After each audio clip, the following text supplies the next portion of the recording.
overseas, then they were accepted in Korea. And there's a lot of history behind that, and a lot of reasons why that came to be. But I think a lot of Koreans didn't really have an appreciation for their traditional culture at that time. And there were a lot of reasons for that. During the Japanese occupation, there was a deliberate program to obliterate Korean culture. Then you had the Korean War, then you had a lot of Western influences. So people, when they thought of music, they thought of violin or piano.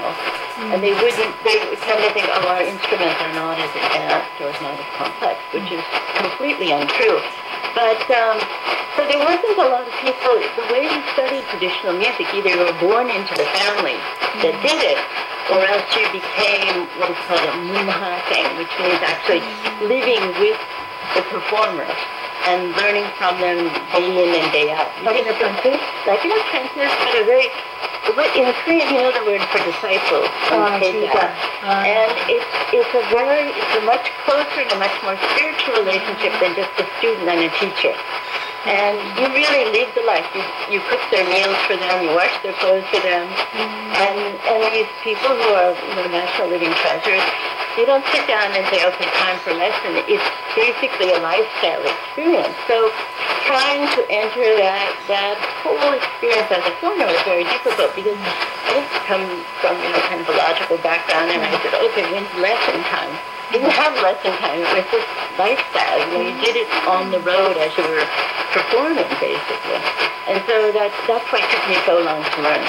Now people have the opportunity. They can go to a culture center and get a lesson and learn it in 6 weeks or whatever. It took me a couple of years to learn, which is very good, I think. But it was extremely difficult. And the performers really didn't have an idea of how to accept someone that wasn't Korean. And because they had learned it from the time they were very small, they didn't remember exactly how they had learned it. So they didn't start out with a very simple, basic rhythm or how you hold the sticks or anything like that. It would start off with something incredibly complex, and they were trying to follow that. It wasn't written down either. So, I don't know, no. Well, I mean, now it's notated, but you can notate it, Western notation or make your own notes, but it's not as good as learning it through your breathing and actually the dance.